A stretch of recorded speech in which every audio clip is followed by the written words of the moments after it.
Hola amigos de Diario Expreso, bienvenidos a una nueva entrevista. En esta ocasión nos encontramos con el ministro de Gobierno, José de la Gasca. Ministro, bienvenido una vez más. Richard, qué gusto estar aquí una vez más en Expreso. Este es el segundo round que tenemos contigo aquí en estas entrevistas.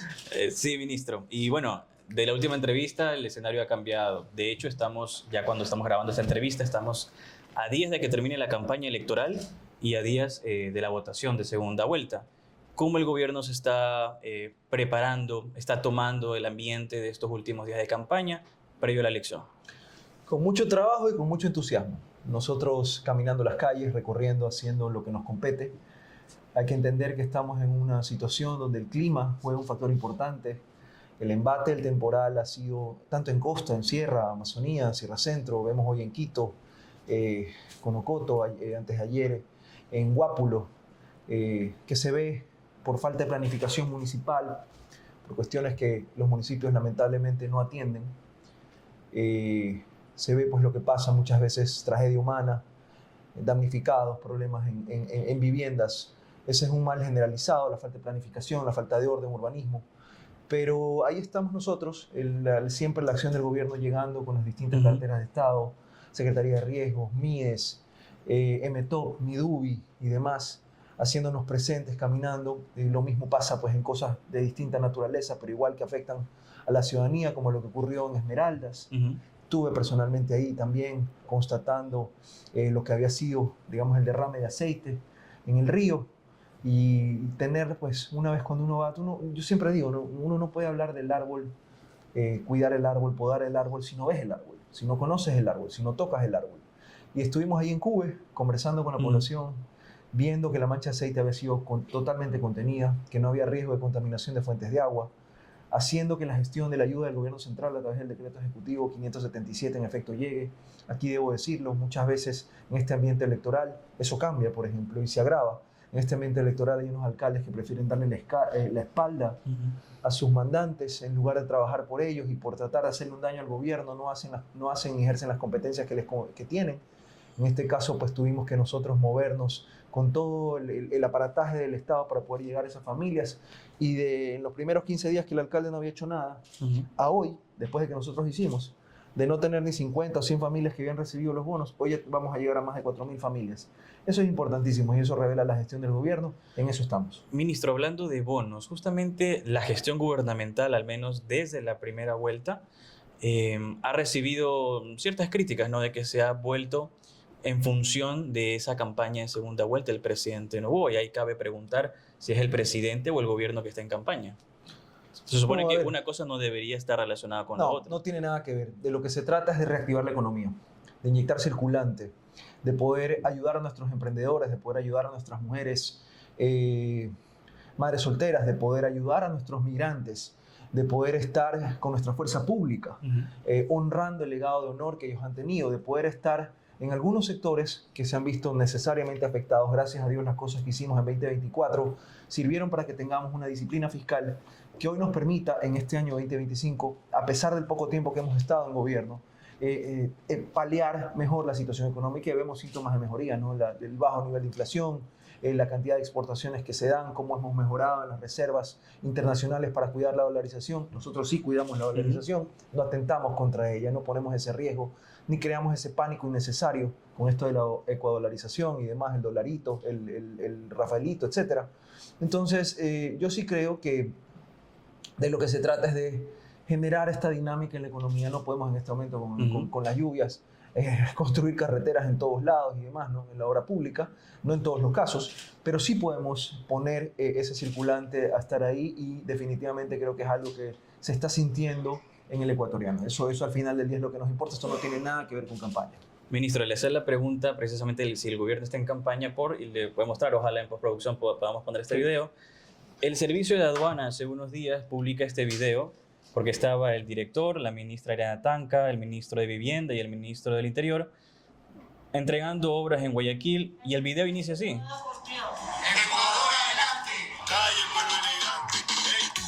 Más allá de la canción pegajosa, Ecuador adelante hace un símil al lema de campaña del presidente, Ecuador para adelante. El nuevo Ecuador, Ecuador adelante, el Ecuador positivo, el Ecuador que ilusiona, el Ecuador que tiene entusiasmo. Pero vestidos de morado como el partido y el lema de campaña. yo no veo si ese es el lema de campaña definitivamente. Lo que sí veo es gente trabajando. Y eso es lo que yo rescato, gente que está aprovechando recursos, gente que está aprovechando el tiempo, gente que está llegando a territorio. En la primera vuelta nos criticaban que sí, que falta territorio, que la gente no llega. Pues bueno, ahí estamos, haciendo fuerza, haciendo gestión, haciendo que la gente sienta que en efecto tiene un gobierno que está ahí presente. Y eso pues algunos lo criticarán, nosotros preferimos pecar de acción que de omisión, ¿no? No obstante, ¿no cree que igual estos actos le da la razón a la oposición de que se estaría utilizando el aparataje estatal en función de una campaña? No les da la razón en nada. Y si quieren denunciar las cosas, que las denuncien, ya veremos. Pero a mí lo que me parece es que no se puede pretender que en un año, 5 meses, en 15 meses de gobierno, un poco más, un poco menos, donde hemos tenido que terminar un mandato de un gobierno anterior, luego de una crisis que tanto le hemos comentado, inclusive por escrito, cuando estaban estas líneas, compartía un segmento de opinión aquí, después de una muerte cruzada, eventualmente vas a tener una época, básicamente un mandato de campaña, si es que decides optar por ser escogido por el pueblo, que todo lo que digas sea tirado como campaña, ¿no? Aquí no hemos tenido un gobierno de 4 años, el presidente no ha tenido el tiempo suficiente para poder, digamos, emprender como cualquier mandato regular todas las acciones de gobierno para que puedan distinguir entre campaña y no campaña. Pero aquí, sin embargo, hemos puesto la lucha contra el crimen organizado y el desarrollo en una agenda a toda máquina. Bueno, ya que tocamos también tema crimen organizado, la llegada de Erik Prince a Ecuador, El príncipe.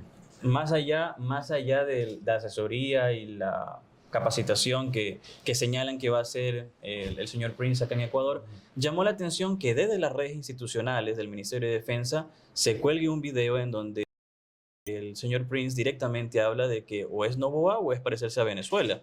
¿Eso no es un mensaje político algo conveniente para el gobierno justamente días antes de la elección? No, a ver, eso hay que verlo en el contexto. Definitivamente a los Estados Unidos, a los americanos, les importa lo que ocurre en este lado del hemisferio.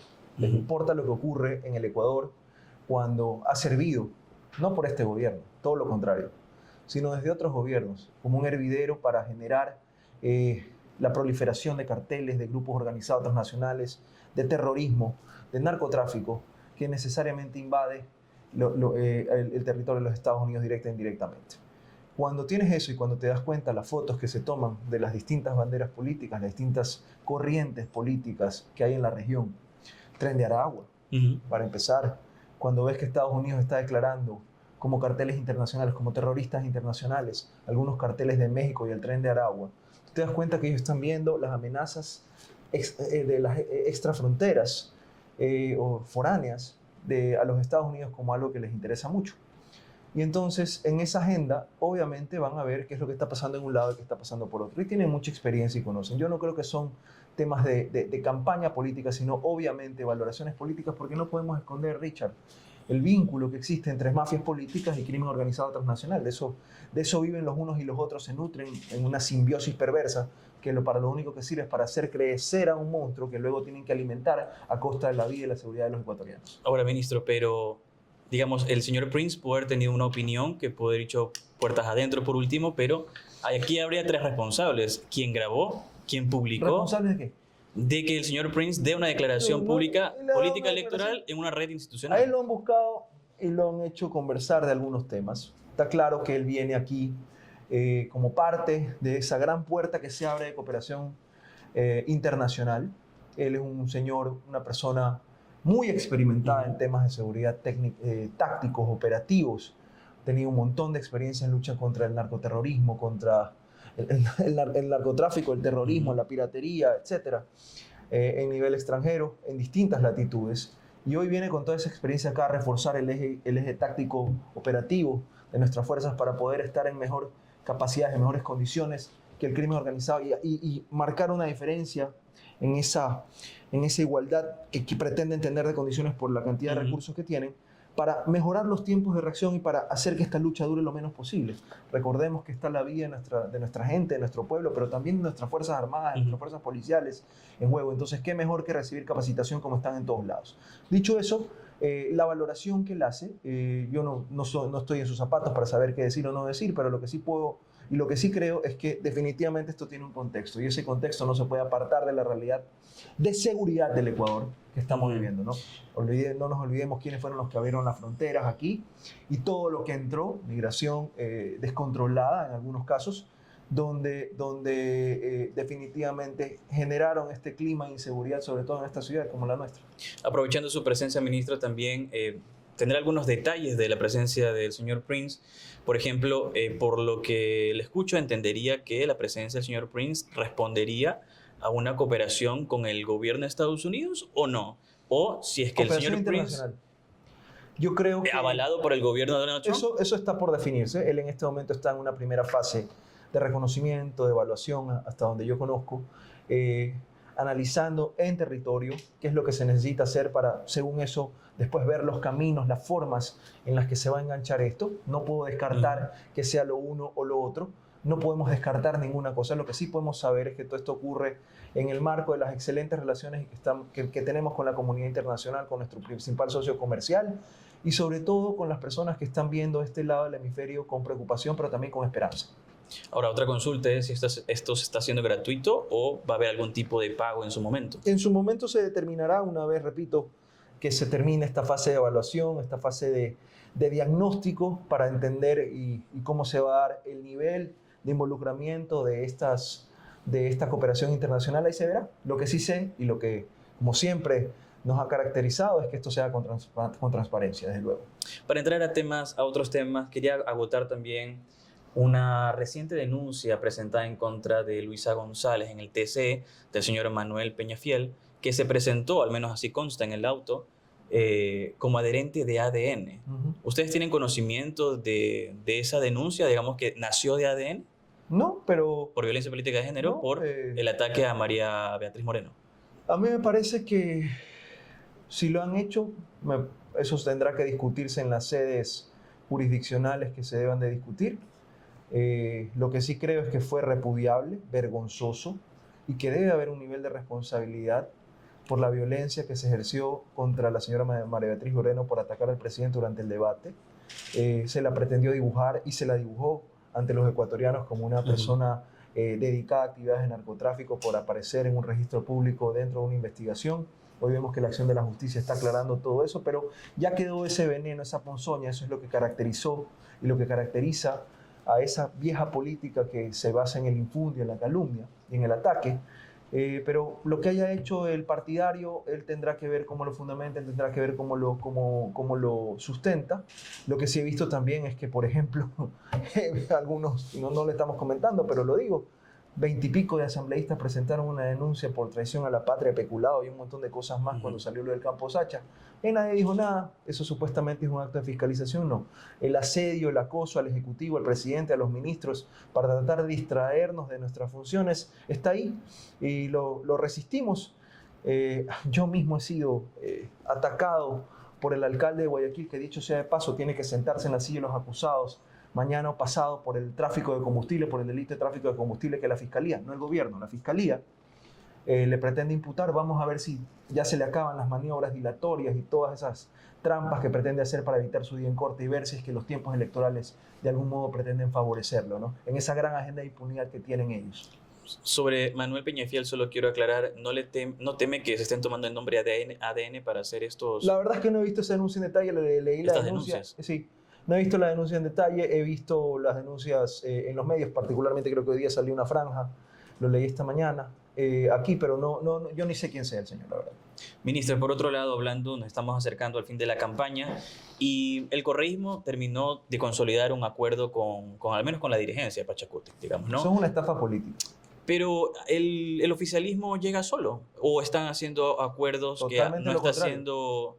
No, ¿Con quiénes? Por ejemplo, se esperaba apoyos de otros candidatos, por ejemplo. ADN ha descartado, el presidente ha descartado recibir apoyo de los otros candidatos de primera vuelta. Nosotros estamos conversando y seguiremos conversando con quienes tengan una visión de país, de ir hacia un nuevo Ecuador, de librarnos de un Ecuador que tenga vínculos con el narcotráfico, con el narcoterrorismo, con las mafias de la minería ilegal, con el lavado de activos y tantas otras cosas. Hemos visto todo eso, cómo se ha ido desnudando en los chats, que creo que Diario Expreso ha hecho un excelente trabajo en ir revelando poco a poco esos enredos y esas formas como querían estos totalitarios tomarse las instituciones de control del Estado.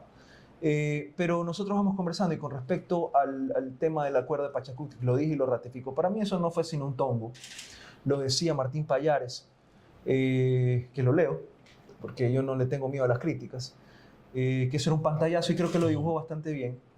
Yo diría que es un tongo, una estafa política lo que se pretendía hacer con gente que no necesariamente son los legítimos representantes de los movimientos indígenas y del pueblo indígena, de la representatividad que tiene el pueblo indígena, pero nosotros conversamos con las bases. Y las mismas bases se están encargando de castigarlos, de desmentirlos y de decir al público, porque ellos no son desmemoriados. Richard, aquí todos nos acordamos de los garrotes, de los palos, de la opresión. Claro, de hecho muchos recuerdan la persecución. De los muertos, de la persecución que tuvieron ellos como sector de movimiento indígena, ustedes como prensa, cuando fueron también oprimidos. Este diario, ¿cuántas veces no tuvo persecuciones de la Superintendencia de Comunicación, si mal no me recuerdo, del señor Ochoa, en esa otrora tristemente célebre superintendencia, ¿no? Entonces, sí, yo creo que los sectores no se olvidan, las bases de los indígenas no se olvidan, y ellos han expresado públicamente cuál es la visión del país que tienen y cuál es la visión del país a la que nunca quieren regresar. Ahí tenemos, por ejemplo, la conferencia de José Sach de frente diciendo las cosas que están pasando, y así algunos otros que se van sumando. Repito, cuando tu enemigo se equivoca, no lo interrumpas, se han equivocado grandemente, y ahí están las reacciones. Claro. Ministro, por otro lado, justamente en estos últimos días, la vicepresidenta Verónica Abad ha anunciado su regreso, luego de la suspensión de sus derechos políticos por parte del TC. Y quisiera empezar por esto último.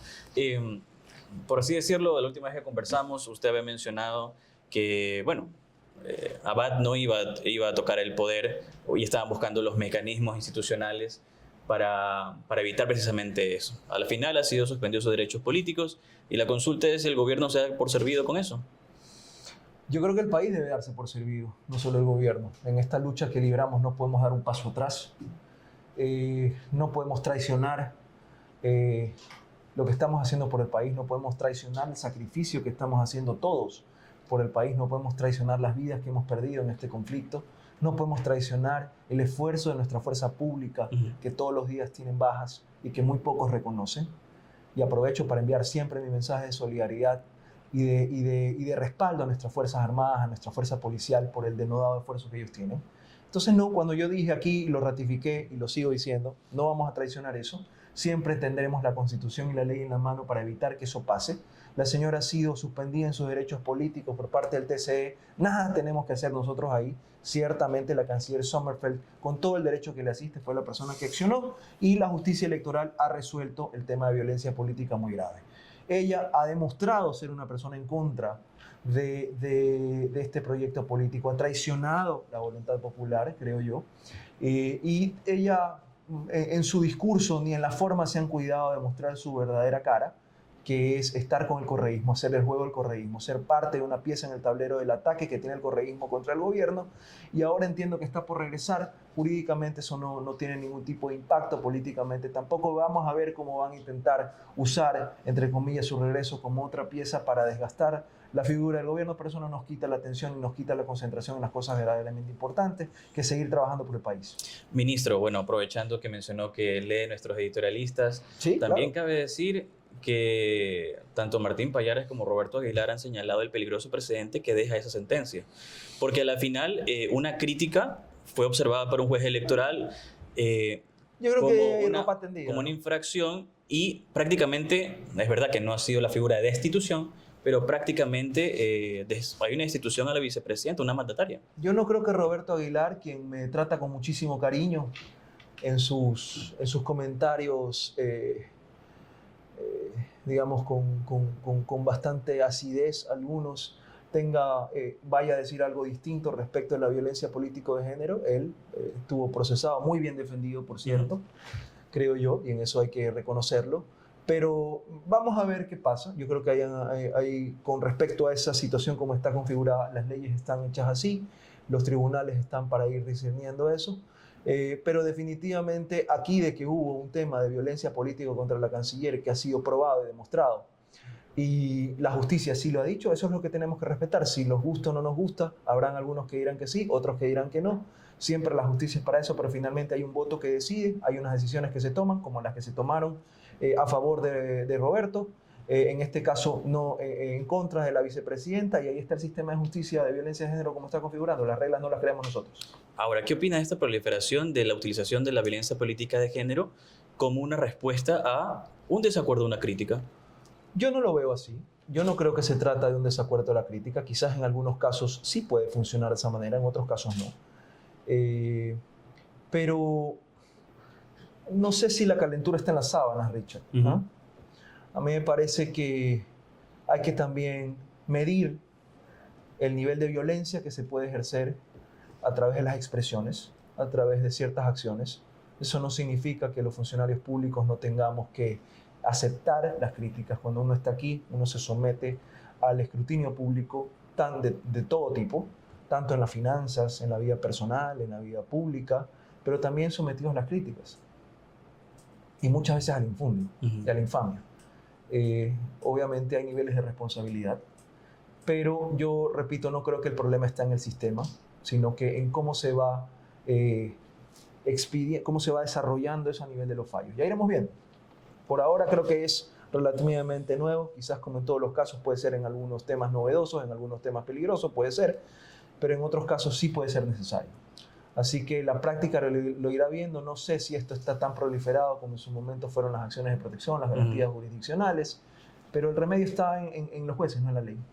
Ministro, próxima asamblea, habrá que ver aún el domingo qué resultado, qué deciden los ecuatorianos y si es que llega a reelegirse el presidente Daniel Noboa, si usted se mantiene en el Ministerio de Gobierno, pero quien esté en su posición, o incluso usted mismo si continúa, le va a tocar trabajar con una asamblea casi partida por la mitad, igual que en la primera vuelta. La asambleísta Pablo Cabezas, en entrevista con nosotros, extendió la mano de diálogo. Extendió la mano de diálogo a ADN, que podrían hablar de la próxima asamblea luego del domingo 13 de abril. Primero, ¿cómo toma el gobierno esta postura del correísmo, que también la ha replicado Ricardo Patiño, por cierto, de extender la mano del diálogo para la próxima asamblea? Eso es un pantallazo, eso es una están posando simplemente para la foto. Nosotros vamos a hablar con todos los sectores. Lo que sí tenemos claro, en nuestra agenda no hay impunidad. En nuestra agenda no hay pacto con el narcoterrorismo ni con las mafias políticas. El escenario de la asamblea que se viene va a ser completamente el escenario de la asamblea actual. Usted sabe que hoy la asamblea es básicamente, desde la presidencia de la asamblea, una central política del RC. Hacen todo para tratar de desgastar la figura del presidente, del gobierno, asediar a los ministros y hasta irse de chupifarras, pues, ¿no? Con los recursos públicos. Eso tendrán que aclararlo. Pero la siguiente asamblea ciertamente están las fuerzas equiparadas y vamos a ir viendo cómo se desarrolla. Nosotros ya tenemos conversaciones bastante avanzadas con algunos asambleístas independientes, con algunos asambleístas que creen en la visión de un nuevo país, que no quieren el totalitarismo, que no quieren el narcoterrorismo y que quieren librarse de ese viejo Ecuador para estar en un nuevo Ecuador. Así que seguiremos conversando con todos ellos. Igual nosotros, en caso de llegar al seguir en el gobierno, siempre vamos a gobernar para los 18 millones de habitantes y para todos los ecuatorianos con independencia de lo que piensen. Lo que sí es que tenemos que caminar hacia una madurez política que lo que busque es la institucionalidad y el bien de los ecuatorianos. Creo que tenemos que todos caminar juntos hacia una institucionalidad que permita una gobernabilidad, pero que eso no suponga pactos de impunidad o persecución. Ministro, ADN consiguió 66 curules para la próxima asamblea. Sin embargo, el presidente y otros asambleístas electos han mencionado que a través de esos diálogos con otras bancadas o los asambleístas independientes electos han logrado sumar cerca de 70. Esa es una cifra que se puede confirmar de que se están sumando asambleístas y además sí, bueno, les seguirá faltando en realidad para poder llegar a liderar elegir las autoridades de la primera sesión de la asamblea. Pero ¿cómo avanzan esos diálogos y la suma de curules? Bien, con transparencia. Esto no es una carrera por quién tiene más. Esto se trata de pensar en el país y de alinear objetivos. Porque de lo contrario, lo demás está pegado con baba, ¿no? Se tuercen, al primer remesón se tuercen y eso no se trata. Nosotros creemos que el proyecto político que nació, que es tan joven, va a irse robusteciendo. gente joven, transparente, que tiene una visión de país, no gente con mañas ni mafiosos, porque con ellos no queremos estar. Más allá de que en algunos casos toca compartir una función, no se trata de que juntos pero no revueltos. Yo lo que sí creo es que las elecciones del domingo definitivamente van a marcar el compás en el que vamos a tener que definir este tipo de realidades al nivel del legislativo, pero sí puedo confirmar que hay algunas voluntades que se están sumando. No me gustaría hablar de números porque están creciendo, pero cada vez somos más los que vemos hacia una voluntad que busque un nuevo Ecuador. Por otro lado, ministro, la próxima asamblea, independientemente de quién llegue a la presidencia, si se mantiene el presidente Noboa, llegar a Luisa González, por lo menos una de las primeras pruebas que tendrá, y de ahí está la importancia de la suma de esos votos, son las reformas parciales de la Constitución enviadas por el presidente, y también, por ejemplo, que proyectos como el del correísmo sobre, bueno, que se lo conoció por poner bajo la lupa a la iglesia, por ejemplo, revivan en el Pleno de la Asamblea Nacional. O sea, primero quisiera consultarle por el tema de las reformas. ¿Espera que sobrevivan a ese bipartidismo? Quedan en deuda tantas cosas de esta asamblea, repito, que se ha dedicado a ser central política de la RC o la RF, la revolución fallida, que definitivamente habrá muchas cosas que se tendrán que ir definiendo en la próxima asamblea. No han respetado ni siquiera los mandatos populares a través de la consulta. Claro, no les interesa que caminen los temas relacionados con la extradición de ecuatorianos, porque obviamente tienen ropa tendida, pero a nosotros no nos preocupa eso. Nosotros estamos siempre abogando por sacar este tipo de proyectos, pero ellos ven cómo usan la asamblea para otros fines. ¿Qué va a pasar más adelante? Tiene que moverse todo, definitivamente. Las reformas constitucionales, proyectos de ley, pero lo que no se puede hacer es revivir muertos feos. Esos no. Eso es donde pretende meterse la agenda de género en la iglesia, politizar la iglesia, la religión. Eso no va a pasar. Eso no es de nuestra bancada. Ya nosotros nos conocen, los grupos religiosos saben nuestra línea directa a favor de la familia, a favor de la niñez. La niñez no se toca y la religión no se mezcla con la política. No como Esther Cuesta, que quiere hacer algunas cosas ahí, unas cositas media feas. No, señora Cuesta, eso no va a pasar. No reviva muertos feos. Nosotros no creemos en eso.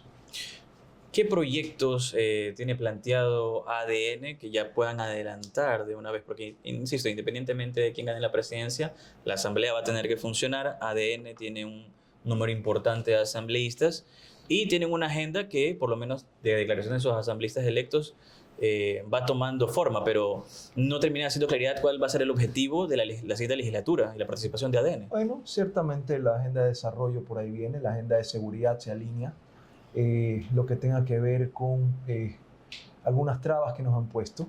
Obviamente hay los asuntos constitucionales, pero yo me voy sin rodeos. Aquí tenemos que caminar una constituyente, ya lo ha dicho el presidente, yo también lo mencioné desde un primer momento. Esa es la alternativa, ese es el camino que debe ser. Tenemos que dejar atrás una letra de la Constitución que no obedece a una sociedad actual, ni mucho menos una que se quiera desprender del viejo Ecuador. Aquí hay algunas instituciones políticas, y lo vimos en los chats, repito, que sirvieron y que siempre fueron diseñadas para dejar alguna suerte de caballo de Troya, para manejar el poder cuando ya no estuvieran en el poder.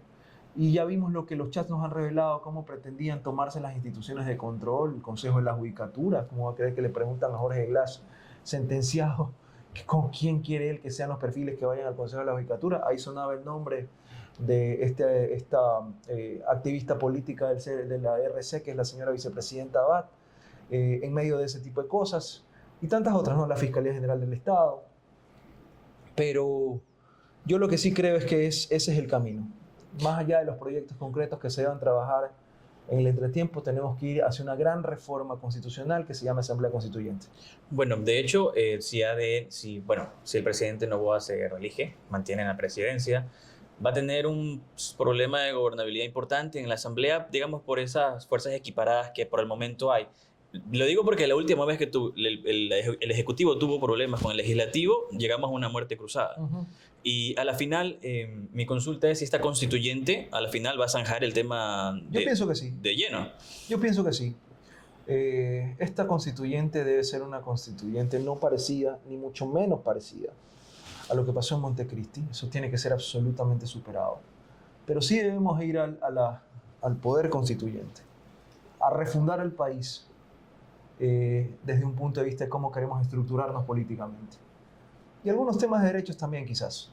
Ya hemos visto que el hipergarantismo nos quedó muy grande, que hay algunas cosas que no han funcionado en la política, que no han traído igualdad, que no han traído desarrollo, que han traído conflictos. Y yo sí creo que estamos en ese momento político en que el Ecuador quiere finalmente, repito, desatarse de esas cadenas que lo siguen atando a tener que estar en un país que ya no es más y en una realidad política que ya no es más. Refundar el país es una frase que asusta a cierto sector de la opinión pública porque a la final no significa hacer borrón y cuenta nueva con cada presidente que llega, pero ¿cuál va a ser el corazón de esa constituyente? El presidente Noboa a cuentagotas ha ido mencionando cosas, piensa en la eliminación del Consejo de Participación, también cuestiones de garantías que también usted estaba mencionando, el tema de probablemente quitarle esa prioridad que tienen las personas privadas de la libertad, por ejemplo, pero ¿qué más? ¿Cuál va a ser la línea, el corazón que va a tener esa constituyente para llegar a ese punto de refundar el país? Bueno, es que hoy usted tiene un quinto poder. Nosotros creemos que el Consejo de Participación... Regresamos a los tres poderes. Debería, o puede haber un modelo distinto, pero creo que hay que ser, y por eso hablaba de la madurez política y por eso hablaba de la institucionalidad, en donde las autoridades de control nazcan definitivamente con una fuente que los legitime y no que sean 4 o 5 gatos a través de un chat mafioso los que repartan cómo tiene que controlarse el país. Eso no debe ser así. Creo que debemos caminar, a pesar de esta asamblea polarizada, dividida, digamos, no polarizada, dividida, tenemos que caminar hacia tener esa corresponsabilidad de quiénes son las autoridades de control, que existan los mejores perfiles, que la gente se anime, que las mujeres y hombres de bien decidan estar, involucrarse en la cosa pública sin temor al concurso de mérito de oposición, amarrado, desamarrado, como lo quieran ver, sino que porque sea donde haya consensos. Y a mí me parece que eso funciona en otros países, debería funcionar aquí, y por allí debe empezar a construirse, ¿no? Esta visión. Esto no debe significar remover todas las estructuras, borrón y cuenta nueva, como lo mencionaba, sino, repito, quitarnos esas cadenas y avanzar en un modelo que nos permita dejar atrás esas estructuras caducas y avanzar hacia el futuro libres. 3 poderes del Estado. Por lo que le entiendo, la intención es regresar al legislativo, judicial y el ejecutivo. Me gusta esa idea, claro. Pero, ¿qué más? Sigue siendo como muy superficial la idea de la constituyente. O sea, digamos, el tema constituyente, refundar el Estado es tan profundo que, digamos, a la final necesitamos más detalles. Sí, pero no es el momento. Creo que hoy con lo que se piensa y a donde se quiere llegar es bastante. Quienes entendemos que la estructura del Estado, como está configurado hoy día, atenta contra ese desarrollo armónico, democrático, contra la verdadera democracia. Como usted va a creer que 4 personas o 3 personas generan una mayoría artificial y eso es lo que va a dirimir quién es fiscal general del Estado, quiénes integran el Consejo Nacional Electoral, quiénes integran el Tribunal Contencioso Electoral, quiénes integran el Consejo de la Judicatura, la Superintendencia de Bancos, el Superintendente de Compañías, etc. O sea, eso no puede ser. No puede ser el ratón cuidando el queso, ¿no? Y ahí sí creo que el sistema democrático debe de pulirse, debe de reformularse. Y eso es bastante grande, eso no es algo pequeño. Pero se irá viendo, es muy pronto para hablar del cómo, pero sí tener el horizonte y eso lo tenemos bien claro. Ahora, ¿se puede armar una nueva constitución con un país tan polarizado? A la final, las últimas elecciones, la primera vuelta, nos dio cuenta de que el país está partido a la mitad. Gente que cree en el presidente Daniel Noboa y gente que cree en el proyecto de la Revolución Ciudadana, ¿no? Pero, ¿una nueva constitución nacería de eso? O sea, ¿no es peligroso que de las revanchas salga una nueva constitución? Lea el artículo 444 de la Constitución y usted se va a dar cuenta que el diseño, todo está en el diseño. A pesar de todas las trampas y todos los candados que pusieron, todo está en el diseño. Yo creo que el presidente tiene muy claro el diseño del país que queremos que los ecuatorianos quisieran.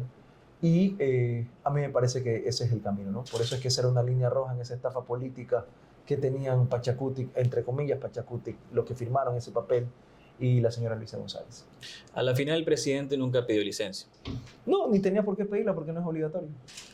Pero la Asamblea salió a reclamar, digamos, ¿no? Por el oficio que mandó el presidente al CNE avisando que iba a hacer actos proselitistas. Yo le corrijo, no fue la Asamblea. No sé quién de la Asamblea. La presidenta Viviana Veloz. Dicen, pero yo creo que más puede ser el secretario que, como dijeron hoy día en un medio, un wannabe, pero se toman la voz del primer poder del Estado, ¿no? Definitivamente no. Ahí no ha sido la Asamblea la que ha dicho eso, ni podría decirlo tampoco. Yo creo que es bastante claro, y lo conversamos aquí hace un tiempo, el fallo de la Corte Constitucional no deja dudas en cuanto a eso, no tenemos la obligatoriedad de la licencia, no hay sanciones tampoco sobre eso, pero lo que el presidente sí ha hecho es cuidar los intereses del Estado y no dar paso a las suspicacias. Ministro, gracias por la entrevista. No, Richard, a ti, encantado.